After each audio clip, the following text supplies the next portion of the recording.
Mukunda jewellers గురించి బయట చాలా విశేషాలు వింటూ ఉన్నాం.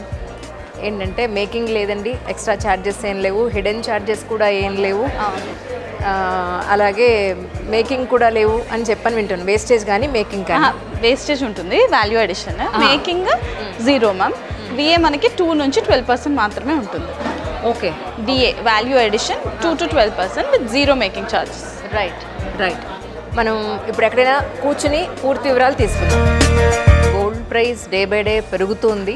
దాన్ని ఎఫోర్డ్ చేయడానికి కూడా ఒక స్థాయి వరకు కూడా చాలా కష్టంగానే ఉందనే చెప్పాలి. ఈ టైంలో మనం ఒక ఆర్నమెంట్ తీసుకుంటే దాన్ని 3-4 రకాలుగా ఆర్నమెంట్ని మనం కొన్ని డిటాచ్ చేసి కొన్ని అటాచ్ చేసి డిఫరెంట్ ప్యాటర్న్స్లో ఉండే కొన్ని ఆర్నమెంట్స్ మీకోసం, ఎందుకంటే డిఫరెంట్గా అనిపించింది నాకు. అయితే ఇప్పుడు మీరు అన్నట్టు గోల్డ్ ప్రైస్ పెరిగింది కదా మ్యామ్. ఇప్పుడు ఒక స్టడ్స్, ఒక చాన్బాలి, ఒక బుట్ట అట్లా కొనుక్కోవాలని అనుకుంటాం. అవును. అన్ని 3 కొనే అంత బడ్జెట్ మనకు ఉండట్లేదు.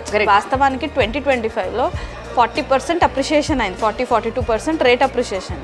కానీ జనాల సంపాదన శాలరీస్ అయితే 42% పెరగదు కదా. ఎగ్జాక్ట్లీ, బడ్జెట్ అంతే ఉంటుంది. సో మన ఆలోచన ఏంటంటే లైట్ వెయిట్లో మల్టీపర్పస్ ఆర్నమెంట్స్ వస్తే ఒక దాంట్లో 2-3 విధాలుగా వేసుకుంటే కొంచెం మనకు బడ్జెట్ తక్కువ ఉంటుంది, మనకు పెట్టిన 1 lakh 2 lakhsకి కొంచెం సార్థకం ఉంటుంది.